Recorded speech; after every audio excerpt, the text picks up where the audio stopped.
성경에 많은 이야기들과 사건들이 있지만 오늘과 같은 이 다윗의 이 상황은 사실은 참 받아들이기가 어려울 것 같아요. 왜냐하면 우리에게 다윗이라고 하는 인물이 우리의 기대 이상이기도 하고, 그리고 사무엘하 10장까지 그의 면모를 돌아봤을 때 어떻게 갑자기 이렇게 죄인으로 전락할 수가 있고, 그리고 심지어 그냥 단순히 누구를 때렸거나 폭행했거나 아니면 다치게 한 정도가 아니라 성폭행을 하고 심지어 그의 남편까지도 전장에 내몰아서 죽게 만드는 이렇게 추악한 죄인이 될 수 있는가라는 사실을 직면하게 될 때 우리를 돌아보면서도 느끼는 것은 무엇이냐면은, 다윗도 그러한데 우리도 그렇게 또 하나님 앞에 또 넘어지고 또는 하나님의 큰 죄인이 될 수도 있겠구나라고 하는 생각도 들게 해요. 그러다 보니 오늘 본문을 다루면서 다윗이 왜 이러한 죄를 지었는가, 다윗에게 어떤 문제가 있는가라는 어떤 그런 초점보다도, 과연 이렇게 만약에 우리가 성도라고 한다면 오늘 예배 잘 드리고 갔는데 그 다음날 큰 죄를 짓는다? 과연 이런 것이 가능한가? 이전까지 하나님 앞에 이렇게 붙들려 살았던, 심지어 물맷돌로 그 골리앗이라고 하는 사람을 이겨냈던 이 사람이 어떻게 이렇게 넘어질 수 있는가라고 하는 이 고민 속에서 우리가, 그럼 우리 성도들도 똑같이 은혜 아래 있는데, 그렇게 은혜 아래 있다가 어떻게 죄 아래 있게 되는가라고 하는 문제에 대해서 한번 나눠보고 싶은 거예요. 왜냐하면 다윗의 일은 이미 엎질러진 것이고 수천 년 전의 일이니까 이 안에서 교훈을 찾을 수 있겠지만, 사실 살아가는 거는 현실은 우리잖아요. 우리도 하나님 안에 은혜 아래 있지만 왜 이렇게 죄악된 마음들이 내 안에 있고, 또 어쩔 때는 그렇게 죄를 품을 수 있게 되는지에 대해서 한번 추적해 가면서 그것이 알고 싶다. 어떻게 이럴 수 있는가? 그러면서 우리 자신도 한번 돌아보기를 원하는 것이죠. 그래서 오늘 본문의 배경 속에서 어떻게 이렇게 죄악된 삶으로 돌아갈 수 있는지에 대해서 두 가지를 한번 살펴볼 것이고, 그리고 세 가지의 처방을 한번 내려보려고 합니다. 함께 한번 보도록 할 텐데요. 오늘 본문이 이래요. 암몬과 전쟁 중이에요. 그리고 오늘 1절의 말씀에 보니까 그 해가 돌아와 라고 했습니다. 해가 바뀐 거예요. 그러니까 왕들이 출전할 때가 됐다라는 것은 배경 속에서 봤을 때 이제 따뜻한 봄날이 된 것이죠. 지금 러시아와 우크라이나가 전쟁하고 있지 않습니까? 근데 추운 겨울이 왔을 때 이 동장군이라고 하죠. 이 동장군이 왔을 때 전쟁이 그렇게 어려워요. 그 지역 나라가 훨씬 더 춥기 때문에 고전을 면치 못하잖아요. 그런 것처럼 추운 겨울, 그리고 뭐 이 도시 자체가 아니면 이스라엘 자체가 이렇게 추운 곳은 아니지만 날씨 때문이긴 보다도 그 먹는 것 때문에 그렇습니다. 전쟁에 나가서 몇만 군의 군대가 가면은 결국 보급이 문제거든요. 군대 갔다 오신 남자분들 다 아시죠, 그죠?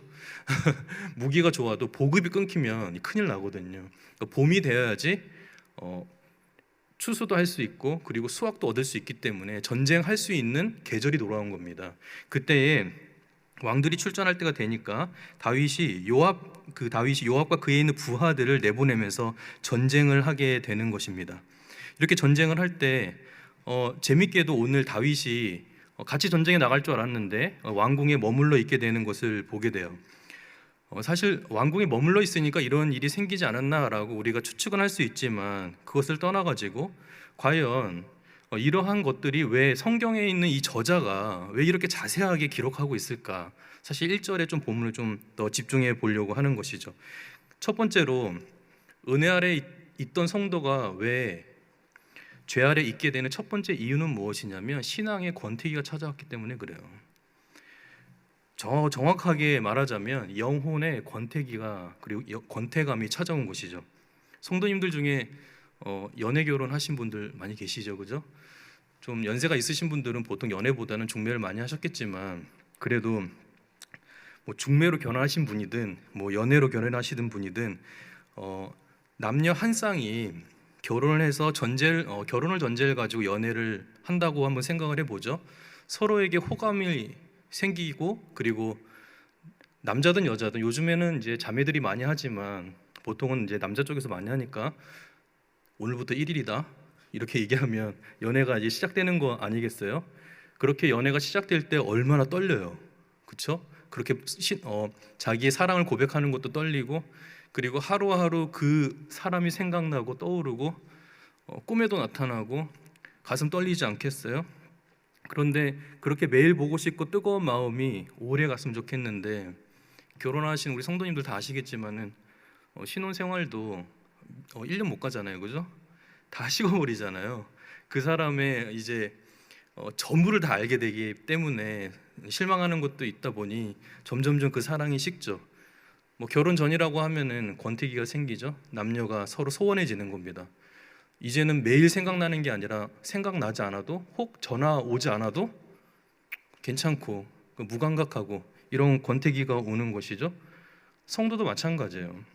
처음에 하나님 앞에서 뜨겁게 그 십자가의 은혜를 입었음에도 불구하고 신앙생활의 그 의무 속에 젖어들다 보면은 권태기가 찾아오는 거죠.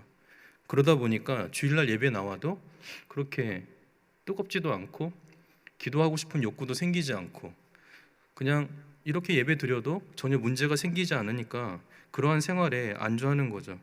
그래서 나중에는 주일 예배 왔는데 하품만 나는 거예요. 계속 주보만 보게 되고, 내가 지난주에 헌금했는데 내 이름이 몇 번째 있는지 체크하고, 오늘 행정 목사님이 오탈자 잘 확인했나? 그런 거 확인하게 되고, 그렇게 신앙의 권태기가 들어오는 것이죠. 그러면은 어떻게, 오늘 다윗을 초점을 맞추고 있으니까 그럼 다윗은 어떻게 권태기가 찾아왔는지를 어떻게 확인할 수 있느냐? 1절 말씀 보시면은 다윗이 요압과 그에게 있는 그의 부하들과 온 이스라엘 군대를 보내니 라고 했습니다. 요압과 그의 부하들 그리고 이스라엘 군대를 보낸다라고 했어요. 근데 저는 여기서 좀 이상하더라고요. 성도님 이상하지 않으세요? 전혀 이상하지 않으세요? 좀 이상한데, 옛날에 다윗과 같지 않은데. 좀 앞부분에 있는 본문을 한번 넘어가 볼까요? 사무엘하 2장 1절 말씀이거든요. 함께 읽어볼까요? 시작. 그 후에 다윗이 여호와께 여쭈어 아뢰되 내가 유다 한 성읍으로 올라가리이까? 여호와께서 이르시되 올라가라. 다윗이 이르되 어디로 가리이까?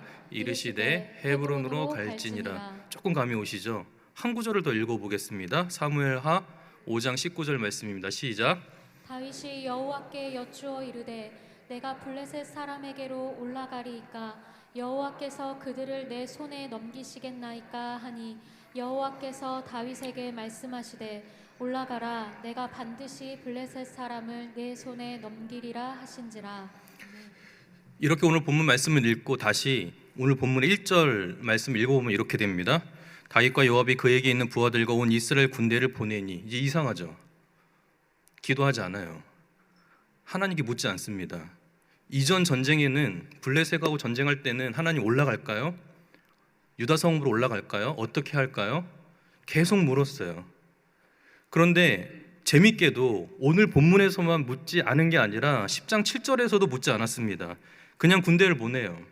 그러니까 암몬 전쟁에서는 자기가 왕권이 세워지고 권력과 그리고 전투할 수 있는, 전쟁에서 이길 수 있는 군대들이 많이 생길 수도 있죠. 그런데 우리가 알고 있는 다윗이라면 그것을 의지하지 않았을 거예요. 분명히 기도했을 겁니다. 하나님 올라가도 될까요? 이 전쟁 이길 수 있을까요?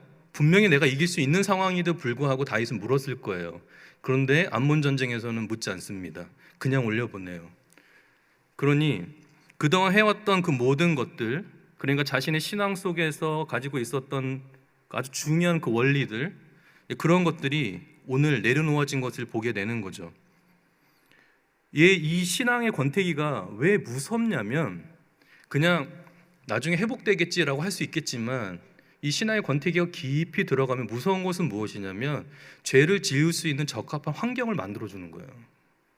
하나님의 말씀이 들리지 않고 하나님의 말씀에 떨리는 심정이 없고, 그러니 하나님 말씀보다 세상의 많은 유혹들에 내 마음이 더 많이 빼앗기게 되겠죠. 그러니까 우리의 마음이 세상으로 쏠리게 되는 겁니다. 사실은 헤어진 것도 아니에요. 하나님이 싫다고 한 것도 아닙니다. 이게 남녀 연애의 권태기랑 똑같다니까요. 남녀가 권태기가 왔어요. 헤어진 거예요? 헤어진 거 아니에요. 그냥 남자친구, 여자친구예요. 사랑하는 사람이고 여전히 내 옆에 있어요. 그러나 아무런 감정이 없어요. 그를 사랑한다고 고백하지도 않고, 그리고 그에 대해서 걱정이나 근심 어린 눈빛도 사라지는 것이죠. 그렇게 이어지다가 결정적인 순간이 오면 헤어지게 되는 거죠. 그런 것처럼 우리도 이러한 권태기 속에 있을 때 하나님 앞에 서 있을 때가 아니라 이제는 하나님으로부터 멀어져서 신앙의 권태기에 온 그 이후로 죄의 유혹들이 밀어닥칠 때 그때 넘어지는 거예요. 말씀에 힘이 하나도 없기 때문에 그렇죠. 실제로 여러분들에게 새해에 성경 통독하세요, 말씀 읽으세요 하는 이유가 무엇이냐면은 내가 하나님의 말씀을 읽고 들을 때 어디에 자리 잡냐면 이 생각 속에 자리 잡는 거예요. 수많은 생각들이 들어오고 많은 죄의 역사들이 이 생각을 공격할 때에 그때 어떤 일이 있냐면 말씀 가운데 거하는 사람은 순간순간 그것을 쳐내요.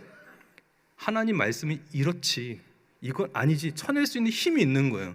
주일날 와서 담임 목사님 말씀을 들으면서 은혜를 받으면 주중에 어떠한 유혹이나 나의 죄악된 삶이 있더라도 그것은 아니지라고 쳐낼 수 있는 힘이 있는데, 권태기가 있는 사람들은 교회는 왔는데 하나님의 말씀을 담고 갔지 않았으니, 은혜가 없으니 죄의 유혹들이 빈번할 때 이걸 쳐낼 수가 없는 거예요. 그대로 마음으로 내려오는 것이죠.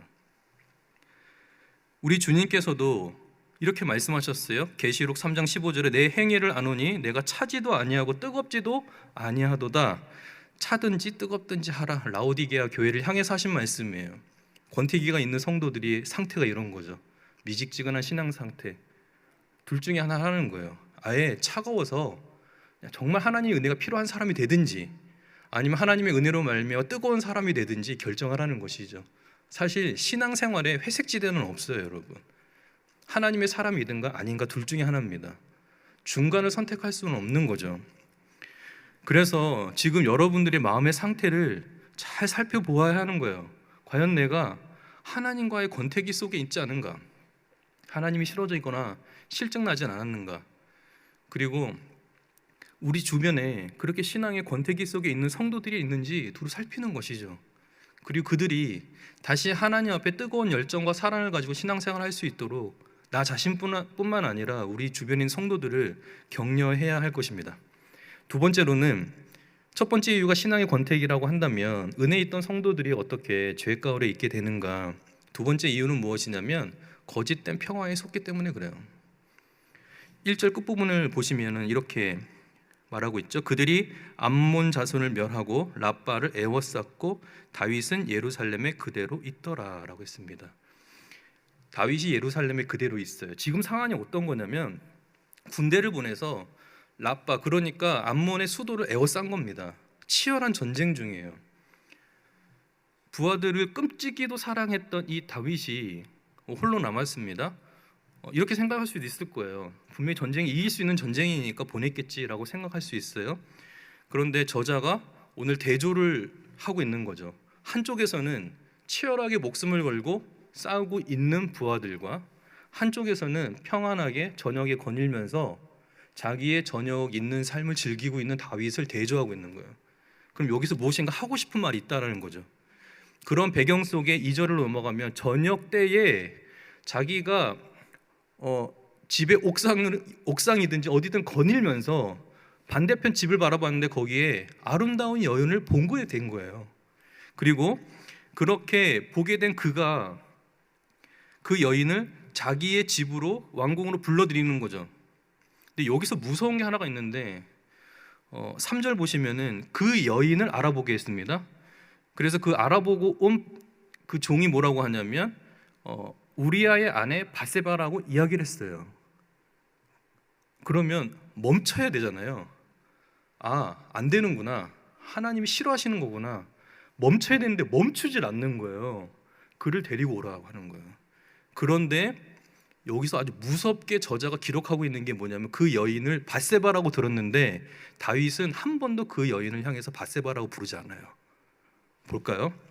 3절에 그 여자, 그 여인을 데리고 오라 하죠. 4절에 그 여자가, 그리고 그 여자가 부정함을 깨끗하게 하였으므로 동침했습니다. 그 여자가 자기 집으로 돌아가니. 밧세바라고 부르지 않아요. 무슨 말이냐면은 다윗은 밧세바를 사랑하는 게 아닙니다. 자기의 욕과 욕망을 채우기 위한 것으로 본 거예요. 그리고 더 무서운 건 뭐냐면 얼마 지나지 않아서 내가 임신했다라는 소식을 전하는 거예요. 그랬더니 6절을 제가 왜 읽었냐면은 6절의 다윗의 행동을 보면 기가 막혀요. 그러면 임신을 하게 됐으면 아 그랬구나 회개하고 돌이켜야 되는데 그것을 모면할 방법으로 해서 죄악으로 빨리 달려갑니다. 요압에게 기별해서 지금 1절에 요압을 보냈잖아요. 그래서 요압에게 보내가지고 우리아를 다시 왕궁으로 보내라 이거예요. 그래서 아내에게 보내서 이 아이가 내 아이가 아니라 우리아의 아내인 것처럼 속이려고 한 거예요. 그런데 이 충성된 우리아가 집에 안 들어가요. 그리고 군인들 자기 부하들 같이 잡니다. 그러니까 안 되잖아요. 그러니까 요압에게 다시 편지 써가지고 맨 최전방으로 맨 앞으로 내보내서 화살에 맞아 죽게 해라 내보내는 거예요. 근데 이것의 이 죄악의 시작이 뭐냐면 거짓된 평화에 속는 거예요.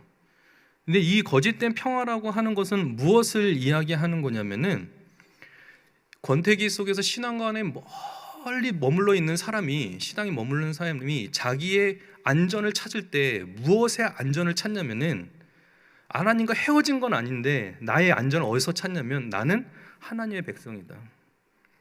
나는 하나님의 자녀다. 난 세례받았다. 나는 중직자야. 여전히 헌금 생활하고 있어. 이것에서 나의 안전을 찾는 거예요. 그때가 가장 무서운 거예요, 여러분. 그때 그렇게 오만하게 자기를 내가 가지고 있는 신앙생활을 하고 있는 모든 것을 통해서 나의 안전을 확인하려고 할 때 그때 나의 신앙이 완벽하게 무너지는 거예요. 내가 하나님 앞에 나아갈 때 용서받는다. 내가 여전히 하나님의 자녀다라고 했을 때 우리가 묵상해야 될 것은 예수 그리스도께서 나를 위해 죽으셨다. 나는 여전히 하나님 말씀에 순종하고 있다. 나는 문제가 생겼을 때 하나님께 먼저 기도하는 사람이다가 아닌 거예요. 내가 한 행위에 있어서 안전을 찾는 것이죠. 거짓된 평화를 찾고 있는 거예요. 속으면 안 되는 것이죠. 누가복음 12장에 어리석은 부자 비유를 예수님께서 들어주십니다. 그러시면서 이렇게 말씀하세요. 한 부자가 밭에 소출이 심히 풍성했어요. 그래서 그가 어떻게 하냐면 심중에 생각하기를 내가 곡식 쌓아둘 곳이 부족하니 어찌할까 고민하고서 곡간을 많이 만들어요. 그런데 예수님께서 뭐라고 말씀하시냐면 그날 밤에 하나님이 그의 영혼을 도로 찾으시면 다 누구 것이냐 어떻게 될 것이냐라고 말씀해 주신 그 비유를 우리가 기억해 볼 때 우리의 안전은 세상의 소유에 있는 것이 아니라는 거예요. 여러분들의 통장에 0이 몇 개가 찍혀 있는 것이 여러분들의 평화와 안전이 아니에요, 여러분. 속으면 안 돼요. 내가 이러한 좋은 평소에 사니까 나는 하나님 앞에 좋은 것을 받은 사람이야 라고 생각하면 안 된다는 거예요. 무서운 것은 무엇이냐면 여러분 잘 생각해 보세요. 내가 하나님 앞에 실증이 났고 권태기가 있는데 내 사업이 잘 돼. 내가 하나님 앞에 은혜를 받은 적이 1년 내내 없었는데 좋은 결과들이 내게 주어져요. 하나님으로부터 온 게 아니에요, 여러분. 그거에 속으면 안 돼요. 하나님 앞에 열심히 예배드리고 하나님 말씀에 집중하며 살 때 하나님께서 풍족하게도 해주시지만 그렇지 않을 수도 있어요. 우리의 근거는 무엇이냐면 내 형편에 있는 게 아니에요, 여러분. 지금 하나님께 예배하고 있냐는 거예요. 지금 하나님 말씀에 순종하고 있냐는 거예요. 하나님이 아니라는 것에 나도 아니라고 얘기할 수 있냐고요. 하나님이 하라고 하는 것에 내 온 마음을 쏟을 수 있냐 이 말이에요. 그게 우리의 정체성이어야 돼요. 그렇지 않을 때 우리는 죄악 가운데 신속히 빨려 들어가는 거예요. 다윗이 그것을 보여주고 있었던 거죠. 그러니까 하나님 없는 잘됨과 번영을 즐기면 안 돼요. 그것은 오히려 우리를 망하는 길로 가게 하는 거예요. 그래서 이렇게 생각해야 돼요. 환경은 우리의 편이 아닌 거예요, 여러분. 여러분들 주변에 이런 분들 되게 많죠. 아유, 권사님, 좀 형편이 나아지면 교회 갈게요. 우리 자녀들이 조금 이제 고3인데 시험 잘 보고 나면 좀 바쁘거든요. 학원 라이딩도 해야 되고 너무 힘들어요. 좀 갈게요. 어떤 고3 부모님은 고3인데요. 제 딸이 고3인데요. 1년 동안 안식년 할게요. 얘기하는 분들 계시죠? 그렇죠? 무슨 말을 하고 싶은 거냐면 내가 조금 더 평안해지고 나면, 그리고 잘 되고 나면 신앙생활을 할 수 있을까요? 더 어려울지도 몰라요, 여러분. 환경은 언제나 우리에게 좋은 것을 가져다 줘서 하나님 앞에 신앙생활을 잘할 수 있는 형편을 만들어주는 것이 아닙니다.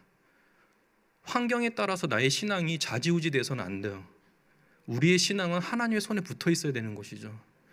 조금 더 편안하고 조금 더 안전한 그때의 신앙생활을 한다고요? 그렇지 않아요, 여러분. 그런 것에 속으면 안 돼요. 오히려 내 자녀가 수험생이면 지금 기도해야 되는 거 아니에요? 내 상황이 더 안 좋으면 더 하나님을 붙들어야 되는 거 아니에요? 그래서 기도는 무엇이냐면 하나님을 붙잡는 손인 거예요. 그렇기 때문에 내가 더 상황이 안 좋고 어려울 때 하나님께 더 엎드려야 하는 것이지, 내 스스로 어떠한 안정과 평안을 얻어놓고 나서 신앙생활 할 수 있는 길은 없어요, 여러분. 그래서 신앙생활 할 때 환경은 내 편이 아니다. 평안할 때 난 신앙생활 하지 않겠다. 이렇게 어려울 때 더 하나님께 엎드리겠다라고 하는 굳은 의지를 가져야 돼요. 그때 나에게 하나님이 주시는 평안과 평강, 국률하심과 불쌍히 여기심이 임하는 것이지 내 스스로 만들 수 있는 환경이 아니라는 것이죠. 그렇기 때문에 이 거짓된 평화에 속을 때 죄악에 속히 다 빨려 들어가는 거예요. 그러면 끝으로 이 세 가지를 살펴볼 텐데요. 그러면 어떻게 하면 늘 은혜 아래 살아갈 수 있을까요? 내 영혼을 잘 지키고 내 생각과 마음을 잘 지켜서 하나님 앞에 올곧은 신자로 설 수 있을까요? 첫 번째는 여러분들의 영혼을 잘 살펴보아야 해요. 주일 말씀에 내 은혜를 누리고 있는가? 사람의 말이 아니라 하나님의 말씀으로 듣고 있는가? 예배를 억지로 드리고 있거나 아니면 아무런 감정 없이 드리고 있지는 않는가? 확인해 봐야죠. 들은 말씀이 나 자신을 이야기하는 것이 아니라 저 사람을 위해서 이야기하는 거네 라고 생각하는 순간 위험한 거예요, 여러분. 이 말씀은 내 남편이 들어야 되는데, 이 말씀은 내 아내가 들어야 되는데, 이렇게 하는 순간 큰일 나는 거예요. 한 번은 제가 유초동부 전도사 때 죄에 대해서 설교를 하고 있었어요. 몇 주 동안 죄에 대해서 설교를 하는데 한 집사님이 에잇 이러면서 교사인데 뛰쳐나가는 거예요. 왜 그런가 했더니 이 분이 뭐라고 하냐면, 어떻게 말씀으로 나를 칠 수 있느냐. 무슨 말이냐면, 아니 전도사가 와가지고 말씀으로 나를 치네? 이렇게 생각하는 거예요, 여러분. 그런데 여러분 잘 들어보세요. 이 강단에서 설교자는 절대 여러분들의 상황을 몰라요. 준비된 말씀으로 설교하는 거예요. 근데 그 말씀이 나를 때리면 하나님이 나를 깨우치시고자 하는 것이지, 여러분들을 넘어뜨리거나 아니면 여러분들을 책망하려고 하거나 아니면 여러분들을 시험 들게 하려고 하는 게 아니에요. 근데 우리가 속는 거예요. 하나님 말씀이 나를 바로 세우려고 하는데 그 말씀을 거부하는 것이죠.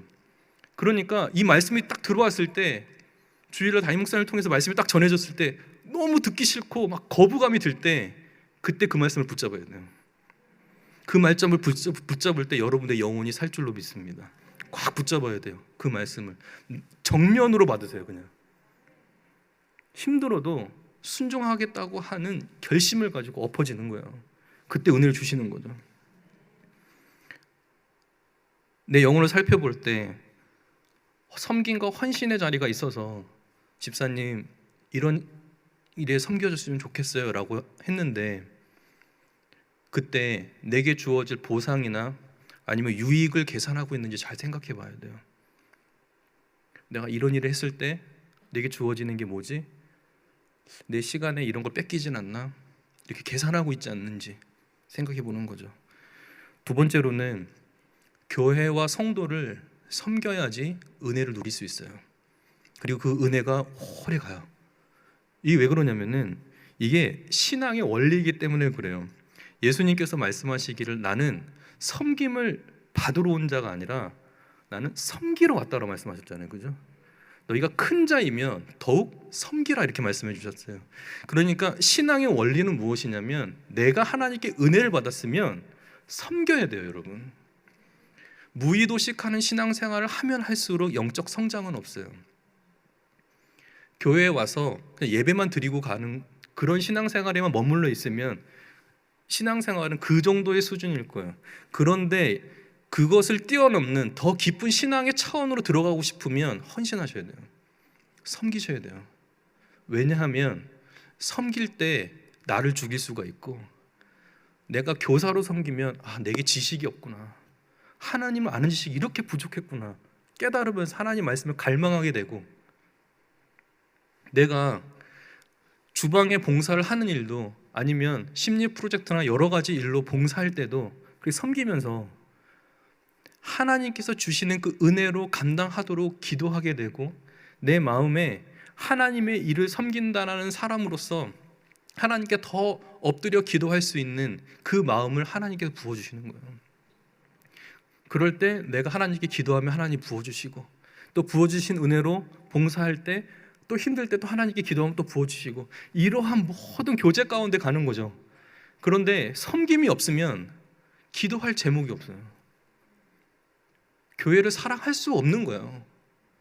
그래서 은혜를 오래 누릴 아주 중요한 비결은 무엇이냐면 교회를 그리고 성도를 섬기는 자리에 여러분들이 있어야 하는 것이죠.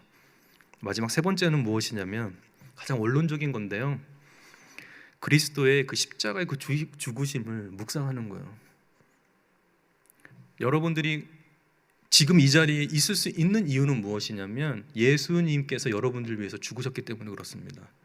내가 이 자리에서 하나님의 자녀로 은혜를 누리고 있는 이유는 무엇이냐면 그 십자가의 그 은혜 때문에 그래요. 근데 생각해보면 이래요. 하나님께서 나를 구원해 주시고 은혜를 주시고 건져주셨는데 어디서 건져주셨냐면 죄악된 삶에서, 죄악된 그 존재로서, 그 죄인의 그 자리에서 나를 건져주셨는데 어떻게 그 죄악된 자리로 다시 들어갈 수 있겠냐고요. 그 죄 때문에 예수 그리스도께서 죽으셨는데 그 죄를 내가 어떻게 다시 지을 수 있겠냐고요. 그러니 우리가 조금만 더 깊이 생각해 보면 내 안에 있는 이 죄악된 욕구 때문에 이 모든 것을 이겨낼 수 있도록 주께서 십자가에 죽으셨는데 우리가 어떻게 그 죄를 다시 품을 수 있겠냐 이 말이에요. 그러니 하나님의 은혜를 깊이 누리는 중요한 세 번째 비결은 무엇이냐면 우리가 어디서 건정을 받았는지를 묵상하는 거예요. 내가 교만해지려고 하고 내가 나타나지려고 할 때 십자가 앞에 서는 거죠. 그 주님께서 어떻게 죽으셨는지를 묵상하는 거예요. 결국엔 우리가 입고 있는 이 살갗은 예수 그리스도께서 찢기신 그 살이고, 우리에게 혈관을 타고 흐르는 이 피는 예수 그리스도의 보혈인 거예요. 우리 것은 아무것도 없어요, 여러분.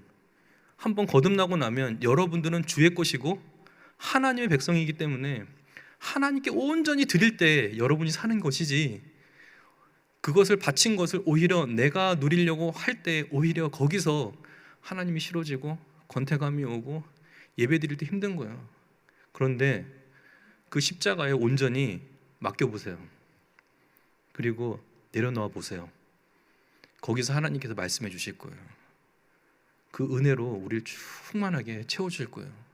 그렇기 때문에 우리가 은혜에 있던 성도들이 죄악의 길로 빠져가는 그 이유가 신앙의 그 권태기 때문에 그렇고, 내가 그동안 해왔던 그 의무들을 내려놓을 때 신앙의 깊은 권태기로 들어가는 것이고, 또한 거짓된 평화에 솟는 거예요. 절대 속으면 안 돼요, 여러분. 조금 환경이 좋아질 때까지 신앙생활 하려고 기다리지 말고 지금 하세요. 나중에 기도해야지 하지 말고 지금 기도하세요. 그래서 여러분들의 이 영혼이 하나님의 손에 다 붙잡히기를 원합니다. 그래서 우리가 다윗을 돌아보면서 이후에 이제 다윗이 11장에 넘어가면 12장을 넘어가면서 깊은 회개 그리고 통회하면서 하나님을 붙드는 모습을 우리가 보게 될 텐데, 거기까지 가지 말고 지금 나의 영혼을 잘 돌아보고 내가 아직 섬김의 자리에 있지 않다면 지금도 괜찮으니까 교회를 섬기는 일에 또 성도를 사랑하는 일에 헌신하시길 바랍니다. 그리고 그 주의 은혜를 붙드시기 바랍니다. 그러면 죄 아래 있는 성도가 아니라 은혜 안에 머무는 성도가 될 줄로 믿습니다.